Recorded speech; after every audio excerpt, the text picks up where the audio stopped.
শূদ্র আর ক্ষত্রিয় এই চারটে বর্ণ নয়, 6500 কাস্ট আছে। আপনি দেশের প্রধানমন্ত্রী, আপনি দেশের স্বরাষ্ট্রমন্ত্রী অমিত শাহ, একটা কাজ করুন, এই 6500 কাস্টটাকে আপনারা মিলেমিশে একাকার করে দিন।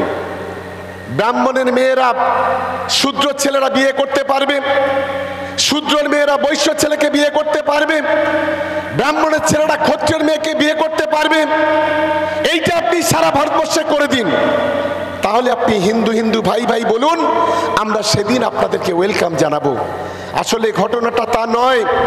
এই যে হিন্দু হিন্দু ভাই ভাই বলে আজকের গোটা দেশ জুড়ে হিন্দু মুসলমানদের মধ্যে কিভাবে দাঙ্গা লাগিয়ে দেওয়া যায়, কিভাবে গোটা বাংলাকে রক্তাক্ত করা যায়, এই ধরনের একটা গভীর চক্রান্ত, গভীর ষড়যন্ত্র যখন করছে, ঠিক সেই সময় আমাদের মুখ্যমন্ত্রী মমতা বন্দ্যোপাধ্যায়ের নেতৃত্বে যখন গোটা বাংলায় শান্তি প্রতিষ্ঠা হচ্ছে, যখন মমতা বন্দ্যোপাধ্যায়ের নেতৃত্বে হিন্দু মুসলমান কাঁধে কাঁধ মিলিয়ে চলছে, যখন মমতা বন্দ্যোপাধ্যায়ের নেতৃত্বে হিন্দু মুসলমানের বিভিন্ন প্রতিষ্ঠানগুলো দিনের পর দিন সেখানে পরিকাঠামোগত ভালো করে গড়ে উঠছে, ঠিক সেই সময় আমরা লক্ষ্য করছি এদের কোনো এজেন্ডা না থাকার ফলে আজ তারা গোটা বাংলা জুড়ে, গোটা দেশ জুড়ে হিন্দু মুসলমান নিয়ে খেলা করতে চাইছে।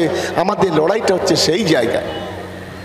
আজকের আমাদের এখানে যারা মুসলিমরা আছে, সংখ্যালঘু সম্প্রদায়ের মানুষ আছেন, যারা হিন্দু ভাই বোনেরা আছেন, আমরা ছোট থেকে বড় হয়েছি এই বাংলাতে। এক কাপে আমরা চা খাই, এক প্লেটে আমরা ভাত খাই, এক বিছানায় আমরা শুয়ে থাকি। আমার হিন্দু ভাইদের যদি দুর্গা পূজা, কালী পূজা, লক্ষ্মী পূজা, সরস্বতী পূজা, মুসলমান ভাইদের ঈদ মিলাদ জলসা যখন হয়, আমরা হিন্দু মুসলমান কাঁধে কাঁধ মিলিয়ে হাতে হাত ধরে আমরা সেই উৎসবটা একে অপরের পাশে দাঁড়িয়ে পালন করি। এটাই হচ্ছে বাংলা, এটাই হচ্ছে বাংলার সম্প্রীতি। কিন্তু আজকের আমরা লক্ষ্য করছি আমাদের এই রাজ্যের যিনি বিরোধী দল নেতা, একটা দলবদলু নেতা, একটা গাদ্দার, একটা বিশ্বাসঘাতক, একটা বেঈমান, আজ প্রতিদিন প্রতিনিয়ত বাংলার সংখ্যালঘু সমাজকে প্রতিদিন অপমান করছে।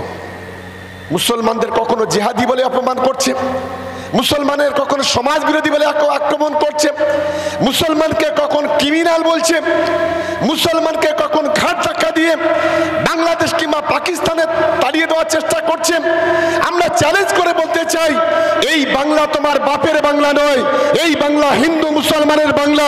এই বাংলাতে এত সহজে সংখ্যালঘুদের তাড়িয়ে দেওয়া যাবে না। আর বিশেষ করে একটা মাতৃতুল্য মহিলা আমাদের দিদি মমতা বন্দ্যোপাধ্যায়, যে ছিল বলে আজকে শুভেন্দু অধিকারী কোথায় ছিলে? ওই কাঠির বাজারে তো মাছ বিক্রি করতে, পচা মাছ, মাছ বিক্রি করতে আজকে শুভেন্দু অধিকারী হয়েছে আজকের মমতা বন্দ্যোপাধ্যায়ের আঁচলের তলা থেকে। আজকে সেই মমতা বন্দ্যোপাধ্যায়কে কখনো মেশো, কখনো খালা, কখনো মমতা মমতা বলে চিৎকার করে গোটা বাংলাকে আজকে অশান্তি করতে চাইছে। আমি একজন সংখ্যালঘু পরিবারের সদস্য হিসেবে আমি সংখ্যালঘু ভাইদের কাছে অনুরোধ করব যে আগামী দিনে আমাদের শপথ নিতে হবে, এই বাংলায় দিদি ছাড়া কোনো বিকল্প নেই। আর মমতা বন্দ্যোপাধ্যায় যদি এই বাংলাতে না থাকতো, এতদিন গোটা বাংলায় রক্তের হোলি খেলা হতো। তাই মমতা বন্দ্যোপাধ্যায়ের পাশে আমাদের থাকতে হবে, মমতা বন্দ্যোপাধ্যায়ের পাশে থেকে লড়াই করতে হবে। আমি এখানে আমাদের সংখ্যালঘুরা যারা আছে তাদের বলি, আমার অনেক পিতৃতুল্য মানুষ মঞ্চে বসে আছেন। স্বাধীনতার পরে কখনো শুনেছেন কোন সরকার কোটি কোটি টাকা দিয়ে মুসলমানদের পবিত্র কবরস্থানের প্রাচীর দিয়ে দেয়? স্বাধীনতার পরে কখনো শুনেছেন যে কোন সরকার কোটি কোটি টাকা দিয়ে ঈদগাহর জন্য, বিভিন্ন মসজিদের জন্য কোটি কোটি টাকা ব্যয় করেন? স্বাধীনতার পরে কখনো শুনেছেন বিভিন্ন ঈদগাহগুলোকে, মাজারগুলোকে বিউটিফিকেশন করে দেয় কোন সরকার? আজকে মমতা বন্দ্যোপাধ্যায়ের নেতৃত্বে আজ গোটা বাংলা জুড়ে আজকের সংখ্যালঘু মুসলমানদের তাদের পাশে দাঁড়িয়ে এই উন্নয়নটা করছে। অন্যদিকে কিছু লোক আছেন যারা মমতা বন্দ্যোপাধ্যায়কে বলে সংখ্যালঘুদের তোষণ করছে। তাদের বলি যে মমতা বন্দ্যোপাধ্যায় শুধু মুসলমানদের জন্য করছে না। আপনি এখান থেকে কপিল মুনির আশ্রম যাবেন, সাগরে কোটি কোটি টাকা মমতা বন্দ্যোপাধ্যায় সেখানে ব্যয় করেছেন।